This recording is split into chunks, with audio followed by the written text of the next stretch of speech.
Hey Constellations, Emma Meldrum here, and after a lot of music writing, I now realize that you've A, never heard me actually speak before, and B, don't know a lot about me. So I decided to answer some of your burning questions by doing a little Q&A. Also, sorry I'm a PNG YouTuber today, I'm not really ready to show my face yet. Maybe someday, we'll see. Mostly, I try to capture the feelings and emotions of a certain event I'm going through, because most of the songs I write are actually event songs. I think about the general vibe I want to go for, what I want people to view the story as, and what I'm feeling at that moment in time. It's also really cool to look at these snapshots in my life and what struggles I was going through, and to then think about how I overcame them. I really love indie folk and dream pop. They have this energy that I try to capture in my music. I also love alternative rock. It's fun to just jam out and go wild. Recently, I've been experimenting a lot with a lot of new genres, so keep your eyes peeled for new things. Lyrics I can usually crunch out in 40 to 60 minutes. I often figure out the melody at the same time. For producing the actual song, it can take me anywhere from a week, like Nothing You Can Do in Seraphim, to 2 months, like Scarlet and Indigo. The lyric video takes about 2 to 5 hours. Nowadays, it's all taking longer because I'm now a full-time college student. Surprise!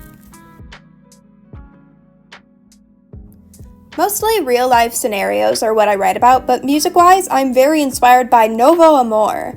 I also take little pieces from other artists, like the passion of the rare occasions and the production of Oscar Lang. Career-wise, it's probably my friends and family. They're my biggest fans. Aw, man, don't make me pick just one. I love Seraphim, Nothing You Can Do, and actually Monochrome. They do very good jobs of capturing the vibe I was aiming for. Blink. I don't really have one. Typically, I start at the idea I have and just branch out from there. I write about the feelings in a specific point in time mostly, so I like to explore that. When I write about what I've experienced, it's a lot easier, and I can just pry them from my own experience. I also think of a main metaphor to use throughout the song, like how in Ampersand I went with the general theme of grammar, or for Scarlet Indigo it starts off talking about fire and flames in the first movement, and then it eventually starts talking about water and oceans in the second, because the whole second half is a callback to Sea of Stars. I performed in my high school talent show, and people would non-stop ask me for my Spotify. I caved in and made a YouTube channel to start uploading to get used to the whole thing. I ended up winning that talent show actually, and it was an original song too. And now I actually have a Spotify, which is really cool to see how far I've come.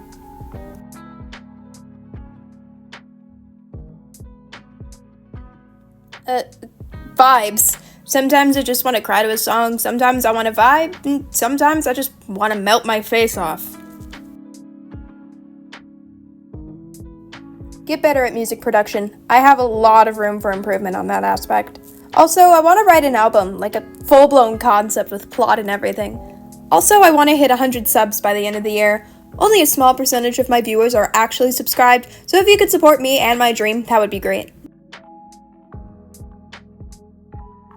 I started making music when I was 5. I just kind of figured out how to play on the keyboard. I started actually writing music when I was 8. I was playing with a little wolf doll from a place called Great Wolf Lodge, and she was wearing like a pop star outfit. I started singing about how one day I'd be a big pop star, and then, you know the thing when you write a song and you go downstairs all excited and show it to your parents? That's actually what I did with mine, and they thought it was pretty good. I remember sitting in front of the radio, waiting for my song to come on, and I heard this one song that's like, Me and My Broken Heart and something, and it had the same exact climbing up and down melody I used in my song, so I wanted to sue them so badly. I did, actually. Here's a time-lapse on the side.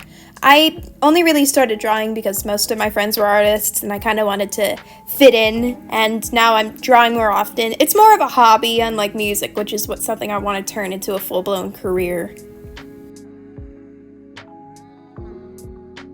I did not expect to get a fan page this early in my career. It's really incredible that I actually have one, and I appreciate all of you very much. If you want, you can check it out in the description.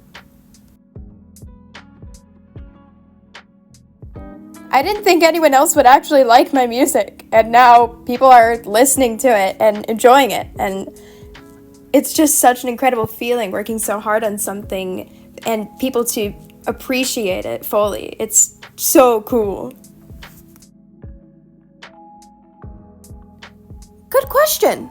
Let's go check my notes app and see how many I have. So I just counted 410. Most of those are just unfinished lyrics, but my estimation is 120 of those are fully fleshed out. I just don't know how to produce them yet. Majority of them have been written in the past 3 years. I'm on that grind, baby!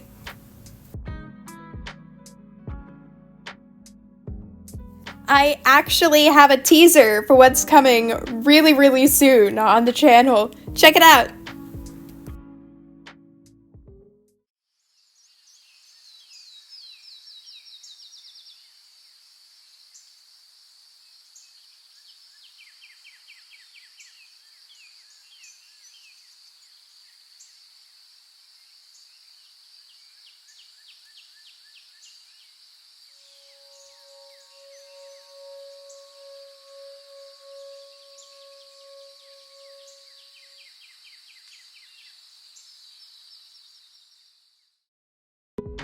Thank you guys for waiting patiently. The new song is actually going to be releasing tomorrow, like its namesake.